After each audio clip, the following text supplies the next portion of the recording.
You are Locked On Mets, your daily New York Mets podcast. Part of the Locked On Podcast Network, your team every day.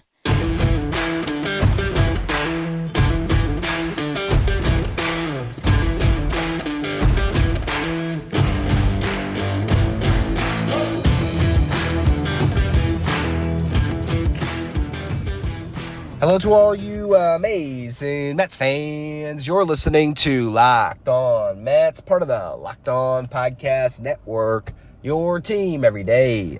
Thank you for making Locked On Mets your first listen every day. Locked On Mets is free and available on all platforms, including YouTube. If you're watching or more listening on YouTube today, I will be audio only throughout the rest of the week as I am finishing off my little summer vacation here.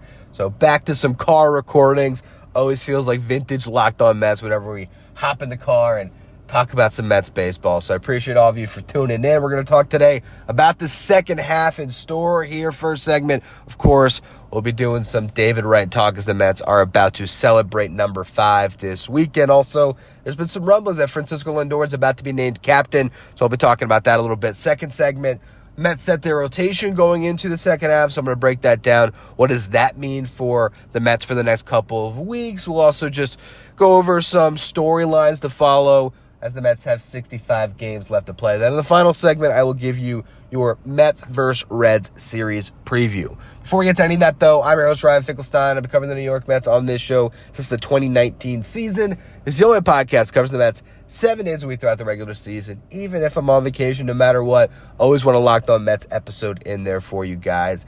Sorry that today's a little bit later. Honestly, I got a little bit lost in my vacation and forgot that I didn't have a pre-recorded show for the day. So I appreciate all of you who are maybe tuning this a little bit later than your typical Locked On Mets listening experience. Today's episode is brought to you by FanDuel. Right now, new customers get $150 in bonus bets when your first $5 bet wins. And the Mets are starting off the second half with an absolute bang.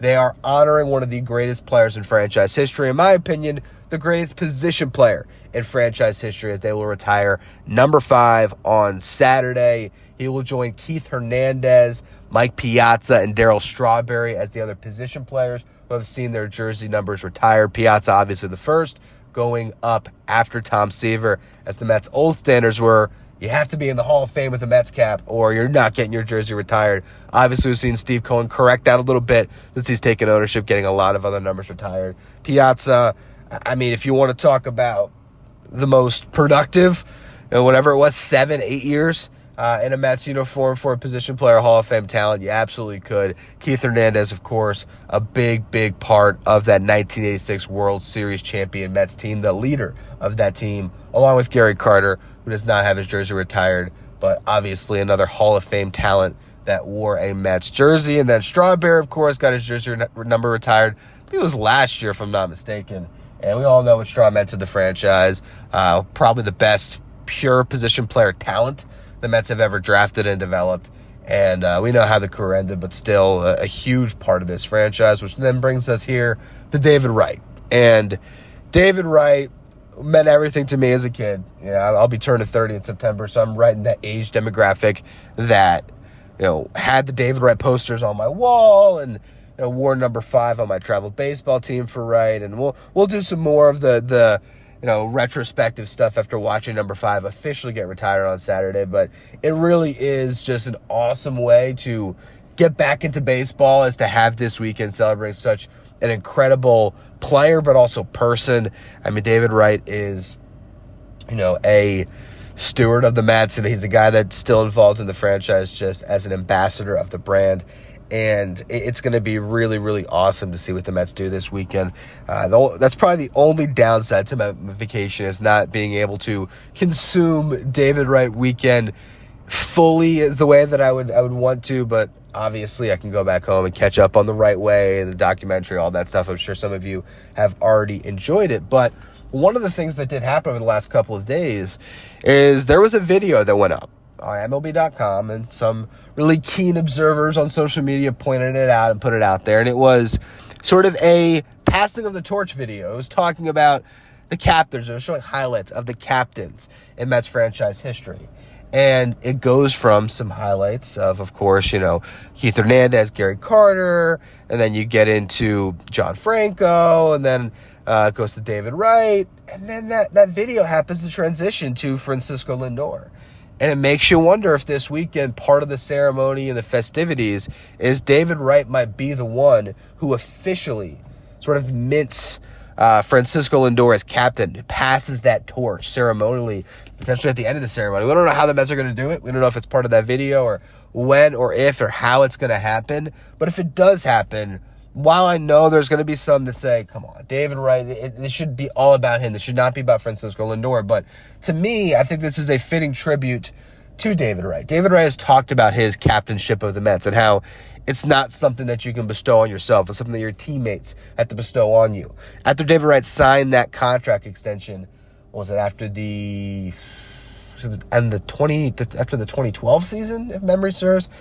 2011 or 2012. I think it was after the 2012 season when he signed that deal with the Mets, the 8-year deal. They asked him, hey, we want you to be captain. There was a meeting with the Wilpons, and I believe it was Terry Collins was the manager at the time.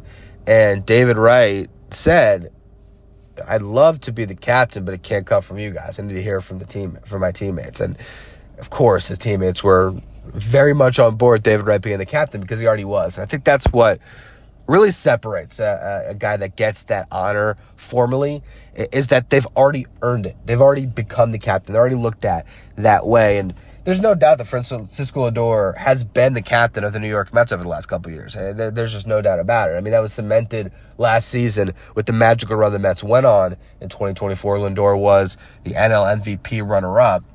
You look at the way his teammates respond to him and the things that he does, he already is the captain of the Mets. And he learned a lot of those traits and the things to do as the captain and the leader of the Mets, particularly in New York, from David Wright.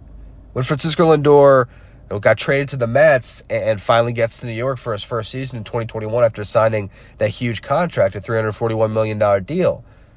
I think it actually might have happened in spring training first, but I know for a fact that once he got up to Citi Field, they told him, hey, you have David Wright's locker. And they put him in that locker front and center that was really sort of built for David Wright, the way that the clubhouse is shaped. So at the end of games, the media is sort of drawn to the guy that's right in the middle. And that was David Wright. And Francisco Lindor had to take that on, and he has really been mentored a bit by David Wright. You hear David Wright talking about his time as the captain, and he mentions how one of the things that he would do is every single day before every game, he would check in with every individual on the roster, every single player, just to chat, just to check in. And that was his way of, really being connected to all of the guys that he was leading. And Francisco Lindor took that on. Lindor does that. So I think as much as you can say, oh, this should be about David Wright, I think David Wright being the one to, shake Francisco Lindor's hand and say, you're now the captain of the New York Mets. You're the fifth captain in franchise history when number 5 gets retired. I think that's an awesome legacy. You know what? I think David Wright would want Francisco Lindor to have his number 12 retire, which it will be.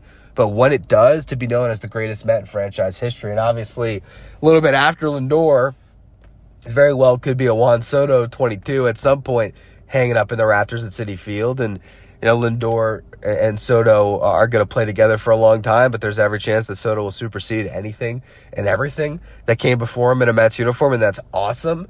But this is just sort of kind of ushering in this next era of Mets baseball. And it's really exciting that we all get to celebrate this and watch this play out here, starting off a second half where the New York Mets are going to be really pushing for something special. So I can't wait to see what the Mets do this weekend, and I'm looking forward to getting back to watching some baseball. In the next segment, I want to talk about what we had to look forward to here. The Mets have set their rotation. We'll talk about where they're at in this division race and more, so we'll get to all of that here in just a minute. Today's episode is brought to you by FanDuel. Summer sports are in full swing, and whether you're all about baseball under the lights, golf on the green, or high-stakes soccer action, FanDuel is the best way to make every game even more exciting. You're already following the action. Why not make it a little more thrilling with FanDuel? You can get in on the game while your friends are getting sunburned at the beach. I've been using FanDuel to track all my favorite matchups, and the app keeps it fresh with new daily promotions and fun ways to bet. It's easy to use, fast to pay out, and makes even regular season games feel like must-watch events.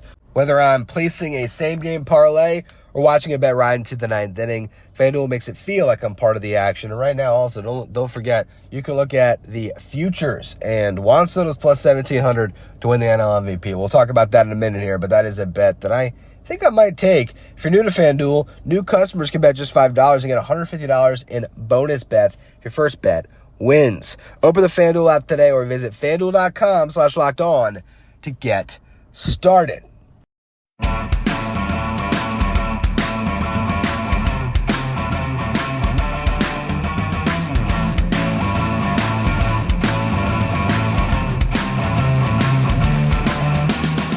Okay, so the second half begins tonight, Mets versus Reds. If you look where the Mets are at right now in the division, in the wild card race, they're even with the Phillies in the win column, and they're down a game in the loss column. So half a game back with 65 games left to play. They're right there in the driver's seat. Okay, this is going to come down to the Mets and the Phillies in this division. The Braves are 12 and a half games out of it. So it is a two-team race, and it's going to be a thrilling one. Both of these teams should stock up at the deadline, and we really could be in for some awesome baseball across this stretch run. If you look at the wild card race, the Mets are a game and a half back of the Brewers for the top wild card seed, and they're 2.5 games back of, or 2.5 games up, of the Padres for the second wild card seed. Padres sitting in that third spot. You got the Giants, who are half a game behind the Padres, just on the outside looking in on the wild card race. And you still have the Cardinals and the Reds, who are within 3 games of the Padres, the Diamondbacks within 6, and then you get to the Braves, who are within 10 games. So theoretically, they could still get in it. But the Marlins are actually better than the Braves right now, a couple games up on them in the National League East. It would be wild if the Marlins finish third in this division. But that's where the Mets are at right now. They are sitting right at the precipice of a very thrilling final couple months of the season. When you think about what's in store and what you want to be able to make that run in October, what your position's going to be. When I see the Brewers now atop the wild card race, and then I know that the Cubs are right there with the Brewers in the NL Central. The Cubs are leading the division for now, but either one of these teams can win it. If I'm the Mets, I don't want to be in that wild card matchup. To be facing off with the best or the second best that the NL Central has to offer, that's not a place I'd want to be in, especially if you are not at home. So it really feels like if the Mets want to make a deep playoff run, you want to win the division. Obviously, just in general, it's great to win a division. The Mets have not won the division in 10 years, since 2015. So that, of course, has to be atop the mind. It's just getting that honor, being able to say, hey, the New York Mets were the best team in the National League East this year. But also when you think about playoff positioning, you get the bye. And I know, of course, the wildcard teams have been very successful under the new format. We saw the Mets ride that wildcard momentum all the way to a couple wins from the World Series last year. But you still don't want to be in a 3-game series, especially against one of those NL Central teams on the road. The Mets are much better at home this year, something that they had to fix in the second half to be a little bit better on the road. But you want that first playoff game to be at Citi Field. And with the way that the Brewers and the Cubs are playing, I think that the path to home field is likely going to be through winning this division. I don't know if the Mets and the Phillies are going to be in a position where both of them host a playoff game to start off their October run, because I don't know if the NL East is going to have the top wild card seed. I kind of think they won't. So that just shows you the importance of getting things off on the right note and really capitalizing on this stretch run here. And the Mets have announced their starting rotation for this upcoming series. Sean and I will start tonight. Clay Holmes tomorrow. David Peterson on Sunday. So no Kodai Senga or Frankie Montas until the next series. And that makes a lot of sense, because by leaving Kodai Senga out of this series, the New York Mets are setting themselves up with the off days they have ahead to not need a 6th starter in their rotation until August 25th or 26th against the Phillies, because they have the first 3 Thursdays out of the break off. They have the first Monday after that final Thursday off, where they'll have a series against the Brewers in early August, where they'll have 3 games in Milwaukee sandwiched by a couple of off days on the Thursday going in and the Monday coming out of that series. So this really was the ideal way to line things up, because now you have all of your options at your disposal. You don't have to think about any type of a bullpen game or a spot start coming up. Although, granted, we'll see if Nolan McLean or Brandon Sproat can factor their way into the rotation mix at all in the second half, or if the Mets do decide to go out there and trade for a starting pitcher. If they do make a move at the deadline for an arm, they'll likely slot that arm right in and just have a 6-man rotation over the final couple of months. But I do like this move to continue to lean into the strength of having a 5-man rotation instead of a 6-man rotation and keeping more arms at your disposal in the bullpen. And it just gives you a little more flexibility for the time being. So it makes all the sense in the world that the Mets would go with Manaea, Holmes, and Peterson to start off their second half. And they have 2 turns in this rotation to watch what they hoped was going to be their opening day rotation. Get these starts and see what it looks like before they make those tough deadline decisions. It's going to be really good to see a rotation for the first time, full turn of Manaea, Holmes. Well, I guess technically they had it in the last time through, but no, Manaea and Holmes piggyback. So this will be the first time that it's Manaea, Holmes, Peterson, Senga, Montas, or maybe Montas, Senga. Now, other storylines to follow as we enter the second half here. Juan Soto was the hottest hitter on the planet going into the break. I think he's got a real shot to be the NL MVP this year. Now, Shohei Ohtani is the overwhelming favorite. He is pitching and hitting again, but since he has started to pitch, the offense has tailed off a little bit because it's really tough to do both. He's the only guy that's ever done it since, of course, Babe Ruth, but really to this level, he's the only guy that's ever done this, and it's not going to be easy to maintain this, to maintain the ability to pitch well coming off TJ while still being the best hitter. Not the best hitter on the planet, that's Aaron Judge, but the best hitter in the National League. And we're also seeing the base running diminish now that he's pitching again, which we all expected. He wasn't going to be a 50-50 guy while pitching. So I think the door is cracked for somebody else to go on and grab that MVP from him. And right now, Pete Armstrong has the second best MVP odds at plus 700. But then you got Juan Soto at plus 1,700 at FanDuel to win the MVP. Third best odds right now. I think that's a reflection of how hot Soto was going into the break. Maybe a little chip on his shoulder, not being there for the All-Star festivities, but really I don't even think it's necessarily that. I think it's just a matter of Juan Soto right now at 26 years old, pound for pound, is as good of a hitter as anyone in the National League. Obviously, Aaron Judge is on a level that we probably haven't seen since Barry Bonds. And Cal Raleigh has been amazing this season. He's having an awesome year. But if you're talking about a complete hitter, the best operator of an at-bat, that's Juan Soto right now. He is as good as anybody at being 3-2 in every count and putting himself in a great position to do damage. Judge does a great job as well. Judge obviously impacts the baseball probably better than anyone, but Soto is right there. So you're looking at this stretch run, 65 games, and Juan Soto very well could make a case for himself to be the NL MVP. But even if not the NL MVP, he just has to be the Mets MVP and really offensively be the engine that drives this offense. I've sort of talked about this recently where Lindor, I used to call the engine of this team. I think he's sort of the key that starts the ignition. Francisco Lindor is the tone setter for the New York Mets where everyone follows his cue. But when you're talking about just overall offensive production, what the Mets have with Juan Soto, that is so special, and that is what can make this team super dangerous in the second half. Pete Alonso coming off a great All-Star week, so I think he's going to have a lot of confidence and be ready to finish off what's been a great season for him strong. Obviously, his rookie year is going to be hard to top, but it sort of feels like Pete Alonso's having another career year here. And when you have Brandon Nimmo settling himself back at the leadoff spot, that 1-4 is something I do not question. Beyond that, there's a lot of questions. But Mark Vientos did enter the break hot. Brett Beatty is coming off his best run of whatever it was, probably about 50 games going into the break, where he was just giving you a consistent at-bat while playing elite defense at either second base or third base. Ronny Mauricio has really showed a lot lately. He's an absolute wild card here. Are the New York Mets going to decide that their strength is staying within? And maybe it is an infield of Mauricio, Beatty, with, of course, the All-Stars Lindor and Alonso.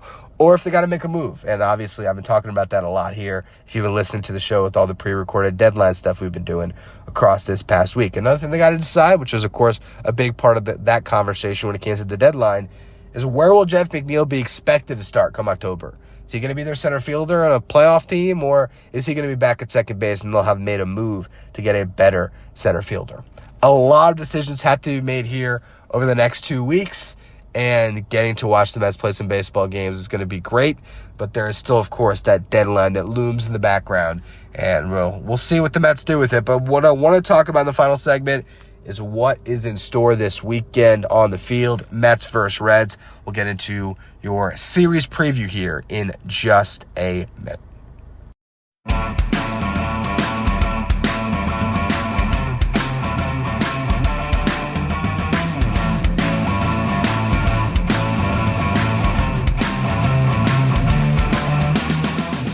If you're an everydayer that always tunes into the show, make sure you become a Locked On Mets insider. This is our texting service where you get updates from anytime news breaks from the Mets. You can ask me questions anytime, take part in our Locked On Mets sign photo giveaways, get a live graphic sent to your phone each day so you know who's in the starting lineup without ever having to go on social media. If you want to be a Locked On Mets insider, find a link in the episode description or go to subtext.com/LockedOnMets. All right, we got Mets versus Reds to kick off the second half, which means Elly De La Cruz is heading to town. Elly is having another great season, was an all-star, and is just one of the best young shortstops in baseball. So a guy that you like to watch play, but you don't want to see beat up on your own team. Spencer Steer went to the break red hot, had an OPS over 1,000 and 6 home runs over his final 23 games going into the break. And Noelvi Marte has had a very nice resurgent season after being suspended last year and then being awful upon his return. He is back to being what was once one of the top prospects in baseball, a guy that could be a real big piece for the Reds moving forward. But this lineup generally has been middle of the pack this season. They've actually been performing a little bit worse than that over the last 30 days. So not necessarily a team you should fear too much on the offensive side of things. And the same thing goes with their pitching. They've been middle of the pack. Good, not great. They have a good rotation, but not necessarily on the level of some of the top teams in baseball. And their bullpen is not going to kill them, but it's also not completely lights out. So this is the type of team that the Mets should be able to handle at home, especially with all the pomp and circumstance of this weekend. Hopefully the Mets can get things off on a good note. As I mentioned, it'll be Sean Manaea going for the first game here, and he'll be pitching against Nick Lodolo. Lodolo, a left-handed pitcher, has a 3.38 ERA on the season. Good for Lodolo. He's finally putting it all together this year. Has had injuries and inconsistency. Now it seems like he is coming into his own.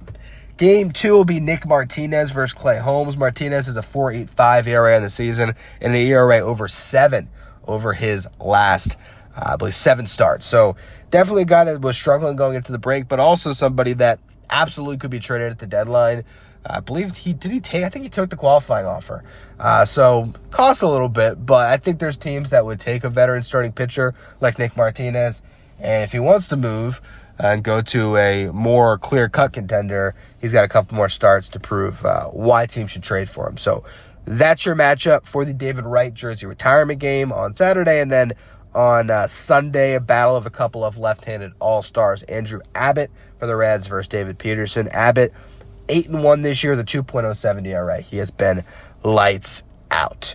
So the Mets are going to see a couple of really good left-handers in this series with a right-hander that's struggling right in the middle there. So we'll see exactly how the lineup can fare coming into this second half. You're going to get some reinforcements. Starling Marte expect to return off the IL. I would imagine he's going to replace Jared Young on the roster. And Francisco Alvarez, I would expect, is back with the big league club today. He hit 8 home runs in, I believe, the final 13 games of his assignment down at AAA. I think he is ready to hit the ground running, and that leads you into the second half with a lineup that has a combination of all-star caliber performers at the top and a lot of youth at the bottom. Guys that were former top prospects that are all going to be starting together, I think, coming out of this break for really the first time in the big leagues. So let's go through the 2 potential lineups. First, right-handed pitching. I think you're going to see, of course, Nimmo back in the leadoff spot. Lindor, Soto, Alonso. They really unlock something there with those top 4. Jeff McNeil should bat 5th. Probably in center field against most right-handed pitching. Mark Vientos, I imagine, will be the DH for now. You have Ronny Mauricio, who will probably start at second base, at least until a deadline move is made. Francisco Alvarez behind the dish, and Brett Beatty at third base. So you could see, batting in the bottom 4 spots in that lineup, Vientos, Mauricio, Alvarez, Beatty, which for anyone that's been following this team for the last couple of years, or for myself who's been covering this team, kind of cool that these guys will all be playing together at the same time. And it might be short-lived because, again, we don't know what the Mets will do at the deadline if they're going to go out there and find another bat to plug into this lineup. Now, versus left-handed pitching, and the Mets are going to see two lefties this weekend. I imagine they might put Lindor back in the leadoff spot. We saw them do that before the break. Vientos batted second, so maybe they'll go back to that lineup, although I would not be surprised if Starling Marte ends up being the DH those days, batting second, with Vientos playing third. You then would have, of course, Soto, Alonso, Nimmo, and then whoever wasn't batting second between Marte or Vientos. Then you'd maybe have Alvarez, Tyrone Taylor starting against lefties, and we'll see if they give Ronny Mauricio some more run to see if that right-handed swing can be, good enough that he can be an everyday guy, or if he's going to be more of a left-handed bat that they still try to shield from the left-handed pitching. But that's a good team on the surface right there, and it's a team that very well could be stocked enough to make the run without making any moves to that lineup. I still imagine they will. I just spent 4 shows, for those of you who are listening this week, talking about all the options. But this is the final couple weeks here where the Mets are going to make all these decisions. It's going to be great to watch the Mets baseball during that time and to see what the Mets do. Now, a lot of you might be wondering, where was your MLB draft content, Ryan? Well, I, again, was preparing for my vacation, and once the draft happened, I was pretty much about ready to leave, and so I did not do any MLB draft stuff up to this point. If I'm being completely honest, I don't know these players. I don't follow prospects until they get into the Mets system, but I do work over at Just Baseball, and we have had such an amazing addition to our staff this year. We brought in a new team of college writers that are going to games. We had a top 315 board of the best prospects in this draft that was made with video and detailed analysis of all the top prospects in the draft. My writers don't know this yet, but I'm going to be reaching out to one of the college guys, and I will have them on the show, hopefully at some point in the next week, where I will give you guys a full draft breakdown. I believe the Mets are off on Thursday, as I mentioned, so my guess would be Friday next week, a week from today, you will get your full Mets draft breakdown. So for those of you who've been waiting for me to comment on it, that's what I'm waiting on. I'm waiting to get somebody on that actually knows these players, and for myself to really dive in a little bit more to the full board of what the Mets did, and then so I'll be able to give you guys a really good show where I can ask informed questions for an expert that actually knows all these players. In some cases, may have talked to some of these players and interviewed them, and certainly has plenty of firsthand scouting on a lot of these guys. So that should be a really great show for you all. I know you might have been wondering about it, so I just wanted to mention that here to close things out. Really appreciate all of you for tuning in. Again, sorry for some of you who woke up this morning ready for morning drive and I didn't have a show in there. I totally